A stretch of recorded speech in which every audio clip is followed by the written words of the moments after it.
করছিস বাবা? পড়ছি বাবা। পড়ো পড়ো, ভালো করে পড়বে। বড় হয়ে গাদা গাদা টাকা দিবি আর আমার ব্যাগ ভর্তি করবি। না, আর বইতে লেখা আছে কোনো জিনিসে লোভ করতিনি। ছি ছি ছি ছি, তোরা সব কে শিখেছি? ওই বই তুই এক্ষুনি ছিঁড়ি ফেল। ওই বই পড়লি তো তুই শেষ হয়ে যাবি। বইটা আমার কাছে দে দে, বাজার থেকে তোর অন্য বই কিনে এনে দেবো। যা বাবা যা, গিয়ে পড়তি বস।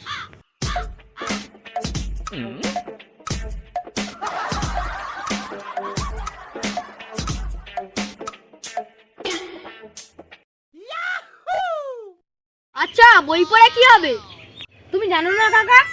বই পড়ে আমি গাদা গাদা টাকা ইনকাম করব আর ব্যাগ ভর্তি করব। যেমনি বাবা আমার স্কুলের বই পড়তে দেয় না, এর থেকে অন্য বই কিনে নিয়েছে। ওরে শালা, ভাইপো তো অনেক টাকার মালিক হয়ে যাবে। বইটা তো আর পড়তে দিলে হবে না, বইটা তো আমার পড়তে হবে। ও কাকা, তুমি কি ভাবতেছো? না কিছু না। এই ভিডিওটা যদি ভালো লাগে তাহলে লাইক কমেন্ট শেয়ার করবে, আমাদের পাশে থাকবে। থাকবে। সেকেন্ড পার্ট দেখতে চাইলে সাবস্ক্রাইব করে রাখবে।